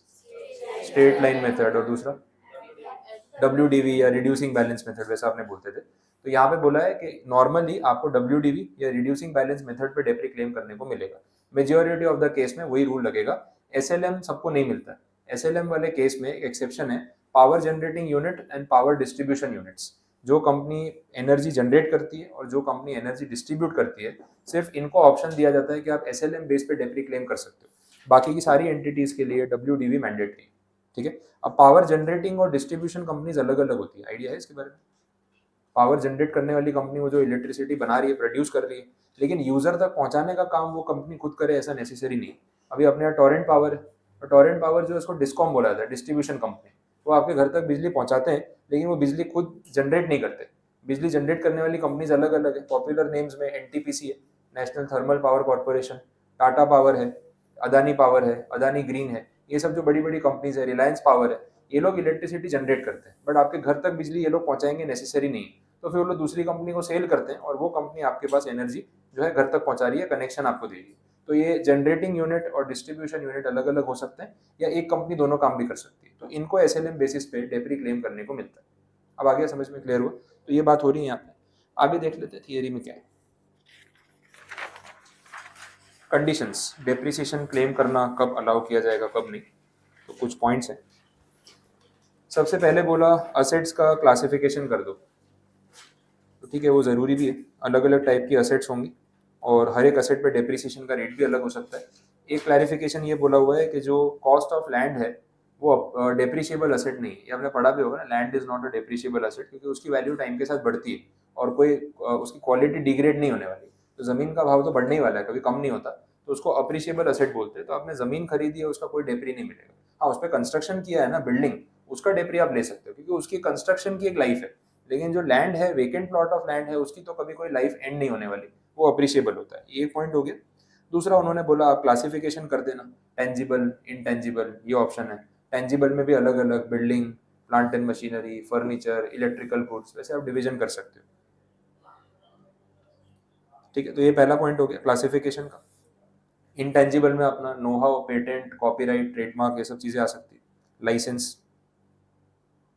बी पॉइंट में ओनरशिप वर्सेस लीज, इसमें ये क्लैरिफाई किया कि अगर आपकी ज़मीन लीज पे है बट प्रॉपर्टी आपकी खुद की है, तो आप प्रॉपर्टी पे डेप्री ले सकते हो, कोई डिनाइल नहीं है। तो ज़मीन खुद की होना नेसेसरी नहीं है, बिकॉज बहुत सारी जगह पे ना गवर्नमेंट क्या करती है, आपको पहले ज़मीन लीज पे प्रोवाइड करती है। इंडस्ट्रियल जोन में ऐसा होता है, पहले आप ज़मीन लीज पे लो, 15-20 साल की लीज होती है, आप लीज रेंट पे करते रहो, उसके बाद प्रॉपर्टी आपकी हो जाएगी, लेकिन तब तक के लिए आपको लीज रेंट पे करना है। बट ऊपर जो फैक्ट्री बनाई वो तो आपकी खुद की है ना, तो उसका आप पूरा डेप्रिसिएशन लो, उसमें कोई डिनाइल नहीं है। तो ये कंडीशन है ओनरशिप वर्सेज लीज।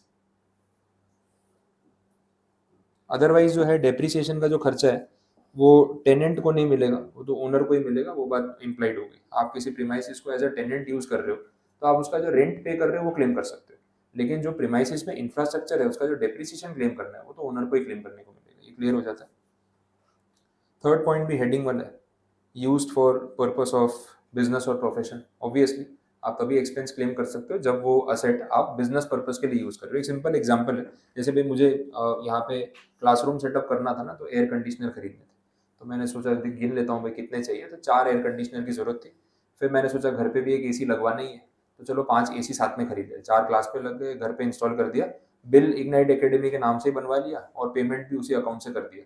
अब क्या होगा पता है, मैंने तो 5 एसी बिजनेस के खर्चे में क्लेम कर लिया, डेप्रिसिएशन भी सब पे क्लेम कर रहा हूँ। बट आइडियली क्या मुझे 5 एसी का क्लेम मिलना चाहिए था या 4 का ही मिलना चाहिए था? वो जो एक घर पे लगाया हुआ तो पर्सनल खर्चा हो गया ना, उस पर थोड़ी ना डेप्रिसिएशन क्लेम कर सकता हूँ। लेकिन लोग कितनी बार ऐसा कर लेते हैं, क्योंकि इसमें कोई वेरीफाई करने नहीं आने वाला। कोई इनकम टैक्स ऑफिसर आ गए क्लास पे, बोले आपने बैलेंस शीट में दिखाया 5 एसी है, गिनवा दो कहाँ कहाँ लगा रखे हैं। और अभी चार चार तो दिख रहे, एक दिख नहीं रहा है, कहाँ है, मतलब बाहर गया, अभी थोड़ी देर बाद आएगा, ठीक है, तो है ही नहीं तो कहाँ से बताऊंगा, ठीक है, नहीं है।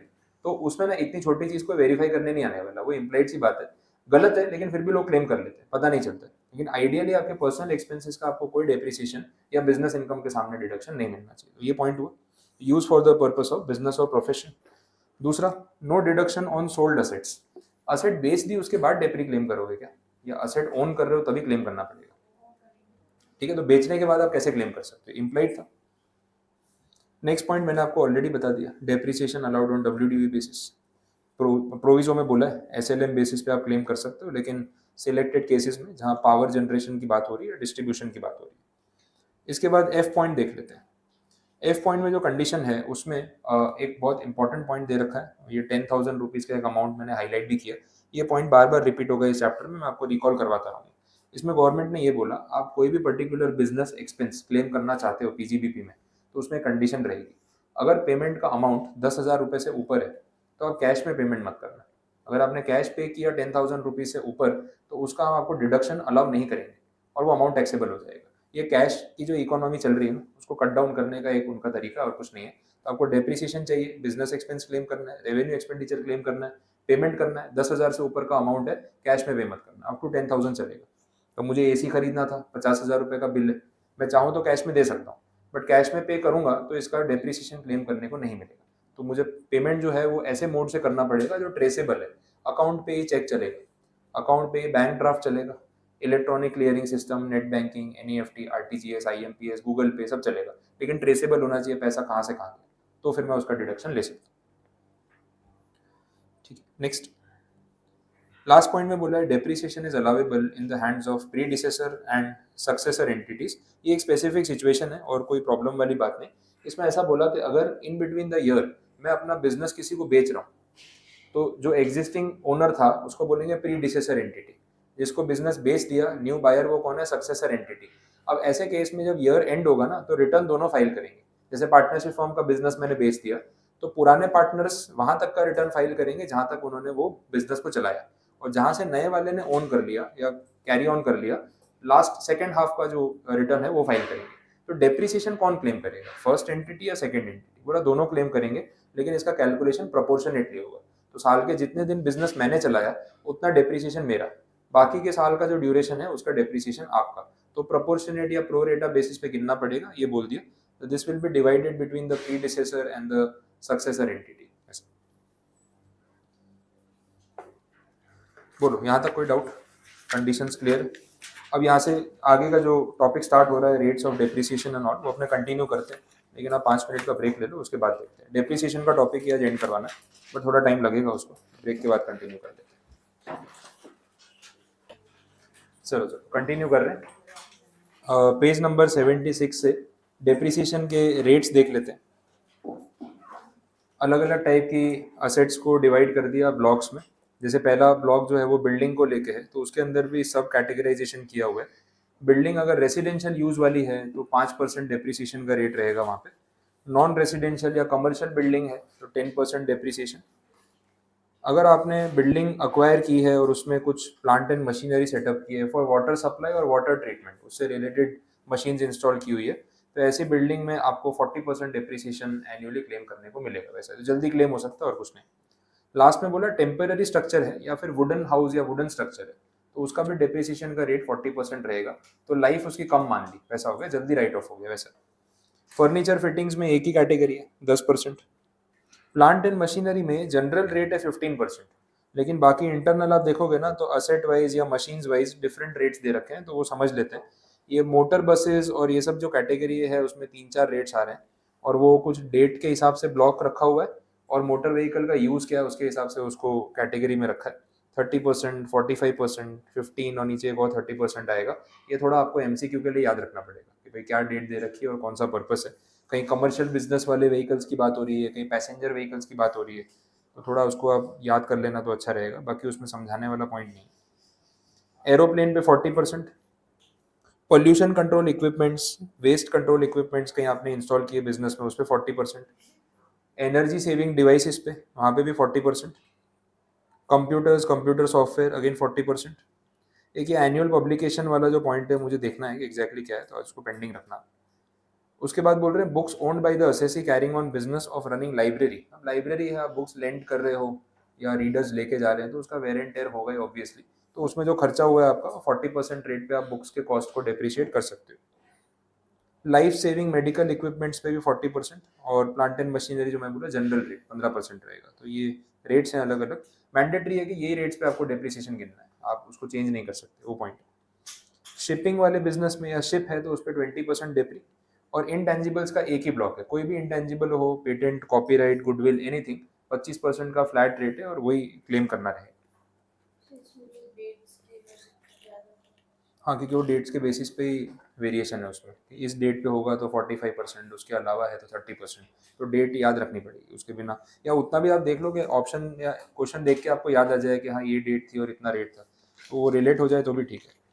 कहीं लिखना तो है नहीं आपको, लेकिन एमसीक्यू में रेट पता चलना चाहिए।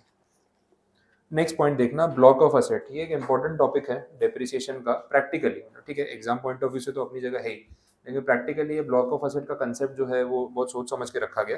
तो डेप्रिसिएशन में हमने ये देखा कि आपको हर एक असेट का डेप्री अलग कैलकुलेट करना है। प्लांट एंड मशीनरी है तो डिफरेंट, बिल्डिंग है तो डिफरेंट, फर्नीचर फिटिंग्स का अलग हो जाएगा। अब उसमें भी ऐसा नहीं होता है कि साल की फर्स्ट डेट पे आपने एक साथ सारी असेट खरीदी। असेट्स आपने साल के बीच में अलग अलग डेट्स पे परचेज की होगी अपनी रिक्वायरमेंट के हिसाब से। अब इसमें क्या होगा, अगर आप डेप्री गिनने जाओ ना तो फिर डेट टू डेट कैलकुलेट करना पड़ेगा। कोई पर्टिकुलर मशीन है जो आपने, जैसे अपना प्रीवियस ईयर है 1 अप्रैल 22 से 31 मार्च 23, कोई एक असेट आपने परचेज कर ली 15 अप्रैल को, दूसरी कोई असेट आपने परचेज की 20 जून को। ऐसे रैंडम डेट्स पे परचेजेस हो सकते हैं, 15 जुलाई हो सकता है, ऐसा कुछ भी हो सकता है, और वो भी नंबर ऑफ असेट्स अलग अलग तारीख पे खरीदी होगी। अब इसमें डेप्रिसिएशन कैलकुलेट करने की जब बात आएगी तो आपको ऐसे गिनना पड़ेगा 15 अप्रैल टू 31 मार्च 2023। फिर आप डे वाइज गिनोगे कि 365 में से कितने दिन हुए ये, तो ये कुछ नंबर ऑफ डेज होंगे। फिर ऐसे ही सब में आप गिनोगे हर एक असेट के ऊपर अलग अलग नंबर ऑफ डेज, उस पर फिर ये डेप्रिसिएशन का रेट जो यहाँ पे आपको इसमें लिस्ट में दिया हुआ है वैसे कैलकुलेट करने जाएंगे, कितना टाइम वेस्ट होगा। और इतना एक्यूरेट कैलकुलेशन करके फर्क क्या पड़ रहा है, कोई फायदा नहीं होने वाला। तो ओवर एक्यूरेसी ना अच्छी नहीं है, और उसकी भी कोई नीड नहीं है। डिपार्टमेंट ने बोला कि भाई जितना आपने असेट पे खर्चा किया है, आज नहीं तो कल क्लेम करने को तो पूरा मिलने ही वाला है। अब ये 15 दिन का डेप्रिसिएशन यहाँ पे कम क्लेम करो, फिर बाद में अगले साल पूरा करो, लास्ट में तो मिलने ही वाला है ना जितना खर्चा आपका हो रहा है। तो कोई मतलब नहीं है कि आप ऐसे डे वाइज एक एक असेट पे इंडिविजुअल कैलकुलेशन करके टाइम वेस्ट करो। तो इन्होंने बोला हम ऐसा नहीं करेंगे, इसका एक सिंपल सिस्टम रखते हैं, लमसम बेसिस पे कैलकुलेशन करते हैं। जितनी भी असेट्स आपके पास है आपके बिजनेस में, उसको आप ग्रुप्स में डिवाइड कर दो। जो सेम काइंड ऑफ असेट है जिसपे सेम रेट ऑफ डेप्री लगता है, उसको एक ग्रुप में डाल दो, और उस ग्रुप का नाम उन्होंने रख दिया ब्लॉक, इसलिए उसको बोल रहे हैं ब्लॉक ऑफ असेट। ठीक है, तो ब्लॉक मतलब ग्रुप ऑफ असेट। जैसे अब सपोज मेरी कोई ऐसी फैक्ट्री है जहाँ पे मैंने पावर लूम्स या फिर टेक्सटाइल यूनिट लगा रखा है, और पावर लूम्स में कपड़ा बन रहा है। अब ये जो मशीन्स मैंने परचेज की वो साल में अलग अलग डेट्स पे अलग अलग क्वांटिटी में डिफरेंट रेट्स पे परचेज की होगी। तो डिपार्टमेंट मुझे बोल रहा है भाई एक एक करके क्यों गिन रहे हो, एक काम करो, वो सारी पावर लूम्स को ना, जितनी मशीन है उसको एक ब्लॉक में डाल दो। सबके ऊपर डेप्री का रेट तो 15% ही लग रहा है, पूरे साल में कभी भी खरीदी होगी उसकी जितनी वैल्यू हो रही है उसको प्लस कर लो, और प्लस करने के बाद जो टोटल बनेगा ना उस पर एक साथ 15% डेप्री क्लेम करके खत्म करो। ये दिन के हिसाब से कैलकुलेशन करने की नीड नहीं है, क्योंकि आपको पूरा खर्चा तो मिलने ही वाला है। आज थोड़ा ज़्यादा मिल गया, अगले साल कम मिल गया, या वाइस वर्सा भी हो गया ना, तो हमें उसमें कोई ऑब्जेक्शन नहीं है, डिपार्टमेंट खुद अलाउ कर रहा है। तो ये कन्वीनियंस के लिए ब्लॉक ऑफ असेट वाला जो सिस्टम है डेवलप किया गया। अब उसमें आप टेबल में देखना, अभी जो पीछे अपन ने ब्लॉक देखे ना वही बात हो रही है। टेंजिबल इंटेंजिबल में डिवाइड कर लो। टेंजिबल वाले में बिल्डिंग एक कैटेगरी हो गई। बिल्डिंग में 3 ब्लॉक थे, 5% वाला रेट था, 10% वाला रेट था, 40% वाला रेट था। तो जितनी वो आपकी बिल्डिंग 40% की कैटेगरी में आ रही है वो एक ग्रुप में आ गई, जितनी 10% में आ रही है वो एक ग्रुप में आ गई। तो similar kind of asset and same rate of depreciation, इसका आप एक ग्रुप बना सकते हो। तो कैलकुलेशन में कोई गलती नहीं होगी, कोई एरर नहीं आएगा। बाकी एसेट में भी वैसे ही बोला, फर्नीचर फिक्सचर में एक ही ब्लॉक था 10% वाला, प्लांट एंड मशीनरी वाली लिस्ट बहुत बड़ी थी, वहाँ 15% से लेके 45% तक रेट्स थे, तो उतने ब्लॉक्स बन जाएंगे। इनटेंजिबल का एक सिंगल ब्लॉक था 25%, ऐसे कैलकुलेशन अपने यहाँ पे कर सकते हैं। आ रहा है समझ में? तो ब्लॉक ऑफ एसेट क्यों बनाई, टेंजिबल, इनटेंजिबल और टेंजिबल में भी सारी एसेट्स का आप डिवीजन कर सकते हो। अब इसमें कैलकुलेशन के लिए एक और पॉइंट बोला है इसके साथ, ब्लॉक के साथ ही मैं समझा देता हूँ, आगे भी ये कंडीशन में रिलेट होगा। इसमें क्या होता है ना, असेसी ओवर स्मार्ट होता है, डिपार्टमेंट को ध्यान रखना पड़ता है कि थोड़ा सा अगर इसको ढीला छोड़ेंगे ना तो ये हमारा कुछ ना कुछ नुकसान करके भाग जाएगा। तो डिपार्टमेंट को ध्यान रखना पड़ता है कि थोड़ा सा भी ईजी नहीं करना है, कहीं कोई मैनिपुलेशन का स्कोप क्रिएट ना हो जाए, बस वो चीज़ है। अब इसमें ऐसा बोला कि जो भी असेट आपने परचेज की पूरे साल में, उसमें उन्होंने बोला कि आप लमसम बेसिस पे डेप्रिसिएशन क्लेम कर लो और डेट टू डेट चलने की जरूरत नहीं है। फिर लोग क्या करेंगे मालूम है, साल के एंड में असेट खरीदेंगे बिफोर 31 मार्च, 29 मार्च को भी अगर खरीद ली तो भी डेप्रिसिएशन तो पूरे साल का क्लेम करने को मिल जाएगा, तो उसमें टैक्स बेनिफिट हो जाएगा। तो मार्च एंडिंग में ज़्यादा परचेजेस होंगे खर्चा बढ़ाने के लिए, तो ऐसा सब ना हो, इसका एक और आइडिया दे दिया। बोला कोई बात नहीं, डेट टू डेट कैलकुलेट मत करो, वो पॉइंट तो सही है, लेकिन कुछ चीज़ों का आपको ध्यान रखना है। जैसे एक होता है डेट ऑफ परचेज या डेट ऑफ एक्विजिशन बोलते हैं उसको, वो एक कंडीशन। दूसरा उन्होंने बोला है date of put to use, एक टर्म यूज करते हैं। पुट टू यूज का मतलब इंस्टॉलेशन, एक्चुअली में आपने असेट को यूज करना कब स्टार्ट किया। एक होता है असेट आपने खरीद के रख ली, एक होता है उसको यूज करना स्टार्ट कर दिया। या रेफरेंस डेट कौन सी देखी जाती है, पुट टू यूज वाली, कि आपने मशीन को एक्चुअली में यूज करना कब स्टार्ट किया। क्लियर हुआ? अब ये ऐसा बोल रहे हैं पूरे साल में अगर आपने मशीन एटलीस्ट 180 डेज या उससे ज्यादा यूज कर ली, 180 डेज एटलीस्ट आप पूरे साल में मशीन को यूज कर लो, आप पूरा डेप्रिसिएशन क्लेम कर लो। जैसे मशीन के ऊपर कितना रेट है डेप्री का, 15%, तो पूरा 15% क्लेम कर लो, कोई मना नहीं कर रहा। मिनिमम 180 डेज पूरे साल में आपकी मशीन यूज होनी चाहिए। क्लियर? तो आप साल के फर्स्ट हाफ में खरीद लोगे ना तो ये प्रॉब्लम नहीं आएगा।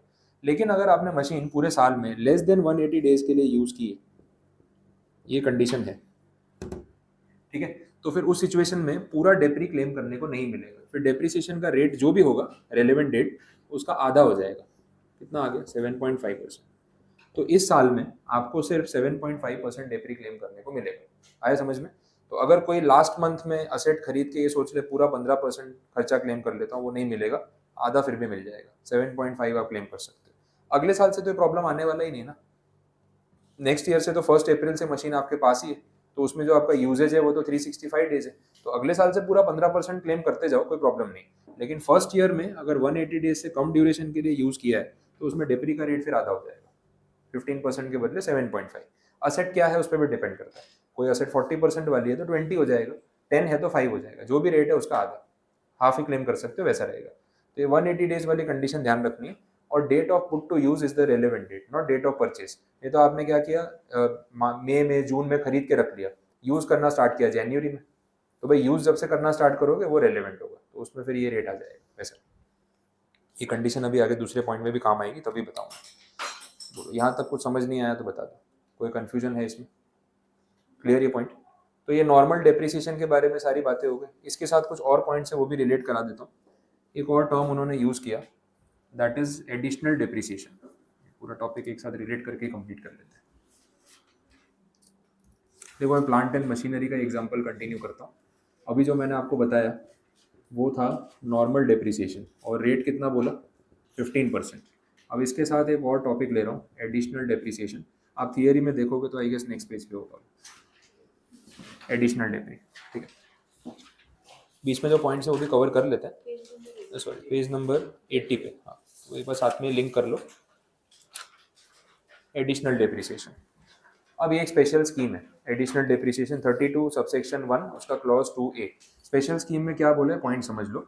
एडिशनल डेप्रिसिएशन में ऑब्जेक्टिव क्या है, देखो मैंने ना एक मशीन तो खरीद ली, मशीन की एक वैल्यू डिसाइड कर लेते हैं, सपोज 10 लाख रुपए का एक प्लांट मैंने इंस्टॉल किया।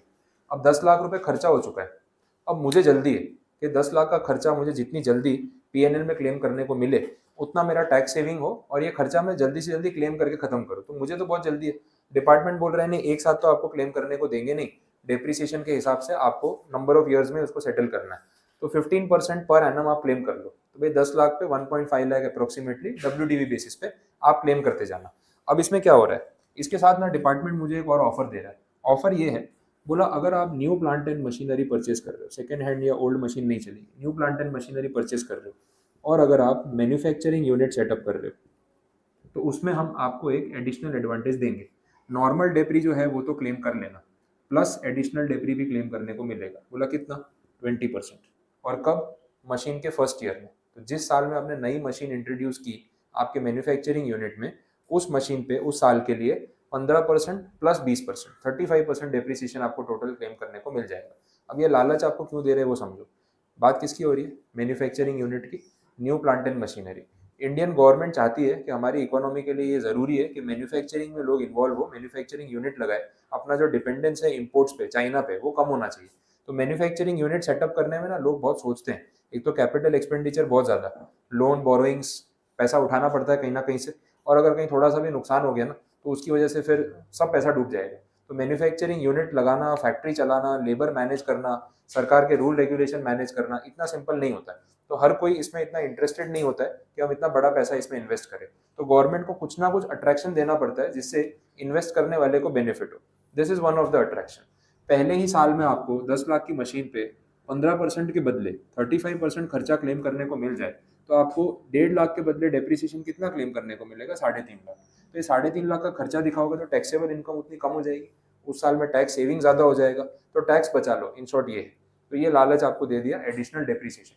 आ रहा है समझ में? तो ये सिर्फ न्यू प्लांट एंड मशीनरी पे जो प्रोडक्शन में यूज हो रही है और सिर्फ मैन्युफैक्चरिंग यूनिट्स को ये अवेलेबल होता है और किसी को अवेलेबल नहीं। तो सर्विस सेक्टर वाले को अवेलेबल नहीं होगा, office equipments, old plant and machinery, second hand machinery, ये सब पे अवेलेबल नहीं होगा। तो इससे क्या, मशीन्स बढ़ेंगी, मैन्युफैक्चरिंग ग्रो करेगा तो सेक्टर ग्रो करेगा, कहीं ना कहीं जीडीपी में हेल्प करेगा। वो आइडिया है। इंटेंशन समझ आया क्यों प्रोवाइड कर रहे हैं?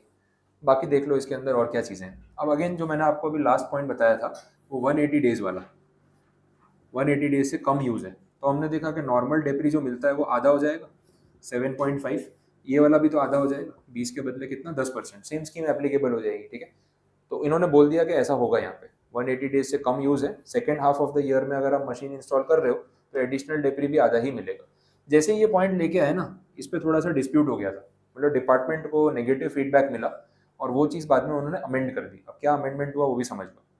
इन्होंने यहाँ पे ऐसा बोला, एडिशनल डेप्री वाले केस में ये जो 10% का रेट मैं आपको बोल रहा हूँ, ये जब पॉइंट आया ना तो लोगों ने उल्टा दिमाग लगाया, नेगेटिव साइड पे गए। ये उल्टा दिमाग क्यों लगाया वो समझो। ऐसा किया, जिस पर्टिकुलर पर्सन को सपोज जनवरी के मंथ में या फरवरी के मंथ में मशीन खरीदनी थी और इंस्टॉलेशन करना था, वो सोच रहा है यार मैं जैन फेब में क्यों इंस्टॉल कर रहा हूँ, 1-2 महीने रुक जाता हूँ, अप्रैल से ही इंस्टॉलेशन करूँगा, अप्रैल मंथ से इंस्टॉलेशन करूंगा। फायदा क्या होगा? पूरा 20% डेप्रिसिएशन क्लेम करने को मिलेगा। पॉइंट ये है कि ये डेप्रिसिएशन सिर्फ एक बार मिलता है, एडिशनल वाला हर साल थोड़ी मिलेगा। जो प्लांट एंड मशीनरी आपने 2022-23 में इंस्टॉल की वो नेक्स्ट ईयर तो ओल्ड मशीन में आ गई ना, न्यू मशीन वाली कैटेगरी से तो बाहर हो गई। तो ये एडिशनल डेप्रिसिएशन आपको कितनी बार क्लेम करने को मिलता है? सिर्फ फर्स्ट ईयर में, फर्स्ट ईयर ऑफ बिजनेस नहीं, first year of machine life. अब नेक्स्ट ईयर आप और एक नई मशीन खरीदोगे तो उस मशीन पे उस साल के लिए भी 20% क्लेम कर लेना, बट उसके नेक्स्ट ईयर नहीं मिलेगा उसमें। तो किसी भी मशीन की लाइफ में सेकेंड ईयर में उसको एडिशनल डेप्री नहीं मिलता, सिर्फ फर्स्ट ईयर में मिलता है। तो जो इंसान फरवरी में नई मशीन इंस्टॉल करेगा उसको 20 के बदले कितना मिलेगा? 10। बाकी का 10 तो लैप्स हो गया ना, क्योंकि अगले साल तो मिलेगा नहीं। तो ये प्रॉब्लम इनिशियल बेस पे आ रहा था, तो लोगों ने यहाँ पे इन्वेस्टमेंट करना बंद कर दिया और होल्ड कर लिया इन्वेस्टमेंट, बोले थोड़ा सा डिले कर लेते हैं। अब ये जो पॉइंट आ रहा है ये इकोनॉमी के लिए अच्छा नहीं है। हर मैन्युफैक्चरर अपनी मशीन का इंस्टॉलेशन 2-3 महीने डिले करेगा तो प्रोडक्शन भी लेट स्टार्ट होगा। प्रोडक्शन लेट स्टार्ट होगा तो ओवरऑल देखा जाए एग्रीगेट तो पूरी जीडीपी डाउन हो जाएगी। तो गवर्नमेंट ने बोला यार ये तो उल्टा इफेक्ट हो रहा है, हम बेनिफिट दे रहे हैं, लोग उसके बदले और डिले कर रहे हैं। बोला इस प्रॉब्लम को सॉल्व करते हैं। प्रॉब्लम सॉल्व करके अमेंडमेंट लाए। उन्होंने बोला कि भाई देखो एडिशनल डेप्री तो 10% ही देंगे अगर आप यहाँ कहीं पे इंस्टॉलेशन करते हो, प्रॉब्लम नहीं है, बट आप बाकी का जो 10% है ना वो सेकेंड ईयर में क्लेम कर लेना। आपको ये 20% ही चाहिए ना एडिशनल डेप्री, आप सेकेंड ईयर में बाकी का 10% क्लेम कर लेना, मना नहीं कर रहे। तो न्यू प्लांट एंड मशीनरी पे फर्स्ट ईयर के साथ साथ सेकेंड ईयर में भी आपको ये डेप्रिसिएशन अलाउ किया, ओनली इफ फर्स्ट ईयर में आप पूरा क्लेम नहीं कर पाए तो। अगर आपने पहले साल में पूरा 20 क्लेम कर लिया है तो सेकेंड ईयर में बात कैरी फॉरवर्ड नहीं होगी, बट अगर 10% ही क्लेम हो पाया तो रिमेनिंग 10 आप सेकेंड ईयर में ले लेना। तो आपको पूरा 20% एडिशनल डेप्रिसिएशन उस 2 साल के पीरियड में तो मिल ही जाएगा। वैसा बोलो, अब समझ आ रहा है एडिशनल डेप्री? कुछ कंफ्यूजन, कुछ डाउट नहीं क्लियर हुआ तो बोलो। कैलकुलेशन समझ आया?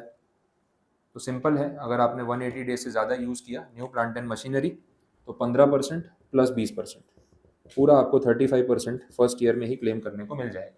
अगर आपने 180 डे से कम पुट टू यूज़ किया तो ये 7.5 हो जाएगा, ये 10 हो जाएगा, इफेक्टिवली कितना 17.5। बट ये वाला जो 10 है इसका जो रिमेनिंग हाफ रह गया वो आप फिर सेकेंड ईयर में क्लेम कर लेना अगले साल, वो 10% आपको मिलेगा और अगले साल आपका नॉर्मल डेप्री तो मिलेगा ही 15%, उसमें कोई कन्फ्यूजन नहीं। ठीक है, ये एडिशनल डेप्री की बात हो गई यहाँ पे 32 सबसेक्शन 1 क्लॉज 2A, ये यहाँ पे कंप्लीट। इसके साथ एक और भी सेक्शन है वो भी रिलेट करा देता हूँ, इसमें आपको कुछ लिखना है नोट करना है तो पहले देख लो और नहीं समझ आए तो बोलो। ठीक है, क्लियर ये, बोलो कुछ पूछना है इसमें, यहाँ तक समझ आया? ओके, अब एक सेक्शन का रेफरेंस है इस पॉइंट में भी और अगले पेज पे भी 32AD।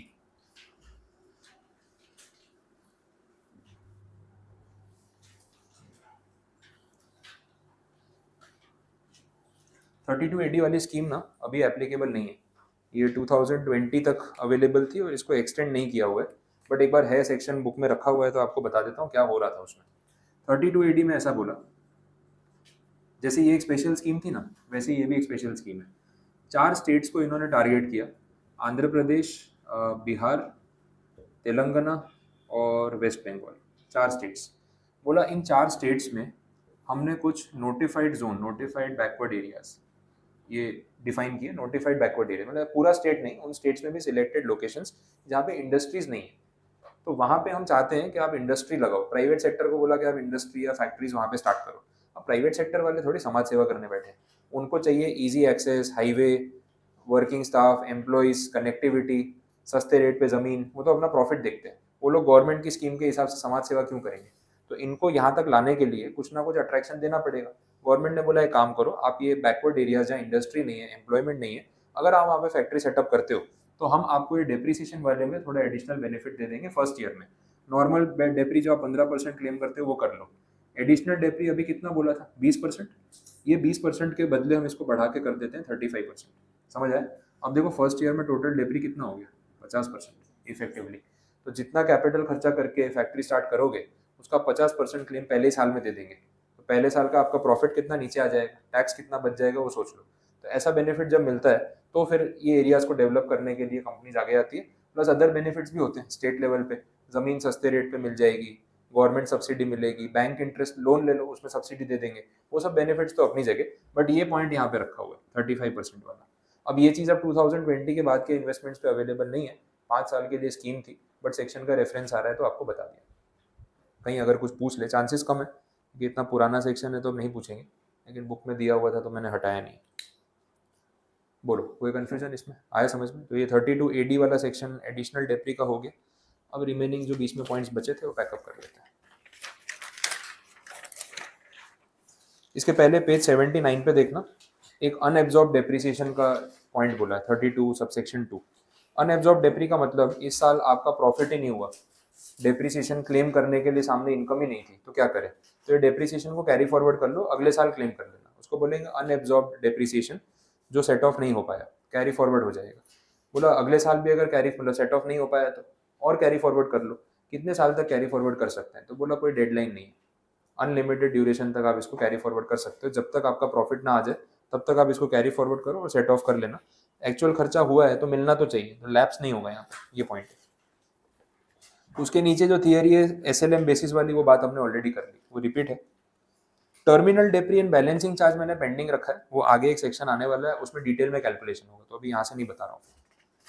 और इसके पहले वाले पेज पे आ जाओ, सेक्शन 43 सबसेक्शन 1, ये लास्ट पॉइंट है अपना, एक्चुअल कॉस्ट कैलकुलेट करने वाला, वो देख लो। कैलकुलेशन ये टेबल में दिया है, कोई टेक्निकल कंडीशन नहीं है उसमें। आप जिस अमाउंट पे डेप्रिसिएशन क्लेम करोगे वो अमाउंट कैसे गिनते हैं वो बता दिया, कॉस्ट में क्या क्या आएगा, क्या कैपिटलाइज होगा। तो पहले तो बोला आपकी मशीन की परचेज प्राइस, ऑब्वियसली मशीन को इंस्टॉल करना और ट्रांसपोर्ट करना उसमें भी खर्चा होगा, वो सारा खर्चा यहाँ पे कैपिटलाइज करना है आपको। इसके बाद नेक्स्ट पॉइंट में बोला ट्रायल रन या टेस्ट रन एक्सपेंस, और वो स्पेलिंग मिस्टेक है, वो ट्रायल की स्पेलिंग में ट्रेल टाइप हो गया, उसको चेंज कर देना, ट्रायल रन है। ट्रायल रन का खर्चा या टेस्ट रन का एक्सपेंस, ठीक है, मशीन को चला के देखना, एक यूनिट बना के देखना कैसा बन रहा है, उसमें जो कॉस्ट लग रहा है। गवर्नमेंट के टैक्सेस और ड्यूटीज, ये आपको GST से रिलेट करा देता हूँ। अगर आपने मशीन पे GST पे किया और GST का ITC आपको नहीं मिलने वाला है तो आप कैपिटलाइज कर सकते हो, डेप्रिसिएशन में क्लेम कर सकते हो। याद आ रहा है पॉइंट? जीएसटी में देखा था सेक्शन 16 सबसेक्शन 3, उसमें बात हो रही थी। तो आइदर डेप्रिसिएशन और आईटीसी, तो यहाँ क्लियर बोला है कि इफ आईटीसी मिलने वाला है तो यहाँ ऐड मत करना, नहीं मिलने वाला है तो ऐड कर लो। तो वही पॉइंट रिलेट हो रहा है। उसके बाद बोला interest on loan taken for acquisition, इसको स्टार मार्क कर लेना, ये पॉइंट पे एमसीक्यू बनता है कैलकुलेशन वाला।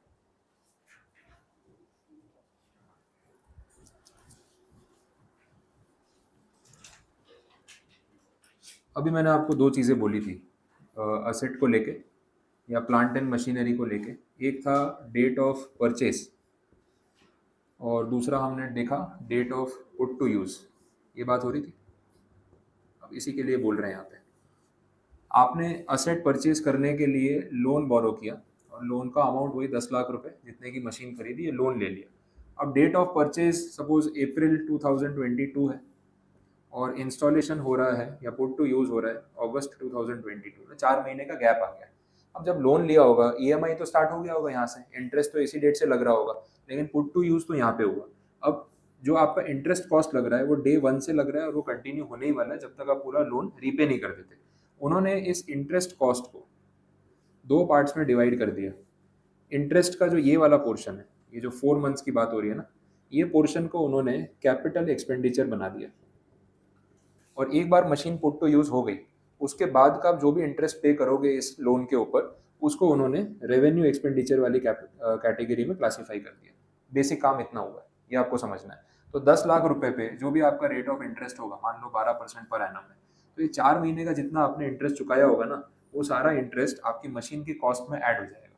तो अगर आपने मशीन सपोज 10 लाख रुपए की ही ली है, 100% लोन मिल गया ऐसा मान लेते हैं, तो ये जो 4 महीने का इंटरेस्ट है ये इसमें ऐड हो जाएगा और ये इसकी कॉस्ट का पार्ट बन जाएगा, ये वाला ड्यूरेशन। ठीक है, और एक बार इस मशीन को आपने इंस्टॉल कर दिया, कमर्शियल प्रोडक्शन स्टार्ट कर दिया, उसके बाद का जो भी इंटरेस्ट कॉस्ट होगा वो रेवेन्यू एक्सपेंडिचर वो कहाँ चला जाएगा, पीएनएल में, और ये कहाँ चला जाएगा, बैलेंस शीट में, असेट की वैल्यू में ऐड हो जाएगा। और इस पर डेप्री ले लेना, इसको पीएनएल में डायरेक्ट क्लेम कर लेना, ऐसा डिवीजन कर दिया। ठीक है, ये कंडीशन याद रखनी है। बोलो समझ में आया क्या हो रहा है? This is interest on loan taken for acquisition, उसमें बोला है up to the date of put to use, वो कंडीशन है।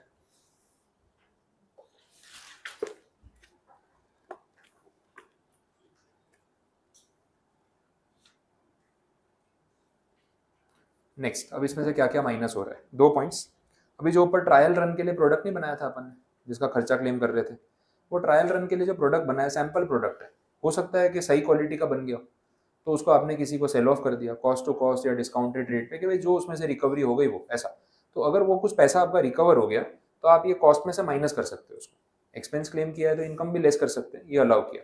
तो ट्रायल रन के लिए आपने जो प्रोडक्ट बनाया था उसको सेल ऑफ करके अगर कोई सेल वैल्यू मिलती है वो यहाँ पे माइनस करना अलाउ किया, सेक्शन में स्पेसिफिक बोला।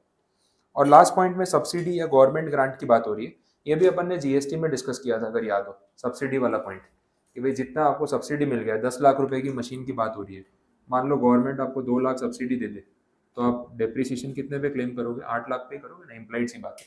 तो सब्सिडी का अमाउंट भी यहाँ पे डिडक्ट हो जाएगा एक्चुअल कॉस्ट कैलकुलेट करते टाइम। फाइनली जो अमाउंट आ रहा है वो एक्चुअल कॉस्ट जिस पे डेप्रिसिएशन हम क्लेम करेंगे। तो क्या प्लस करना है क्या माइनस, वो यहाँ से बता दिया, ये ध्यान रखना है। उसके नीचे वो 10,000 वाला point repeat, capital expenditure, machine का खर्चा, असेट का खर्चा जो भी है, 10,000 से ऊपर अगर कर रहे हो और कैश में पे कर दिया, डिडक्शन क्लेम करने को नहीं मिलेगा। ठीक है, तो कैलकुलेशन तो यहाँ कंप्लीट है। अब जो पीछे एक्सेप्शंस या एक्सप्लेनेशन है ना, वो आज का टॉपिक नहीं है, वो अपने बाद में कंटिन्यू करेंगे। बस आज के लिए इतना काफ़ी, रिमेनिंग पॉइंट्स कल देखते हैं।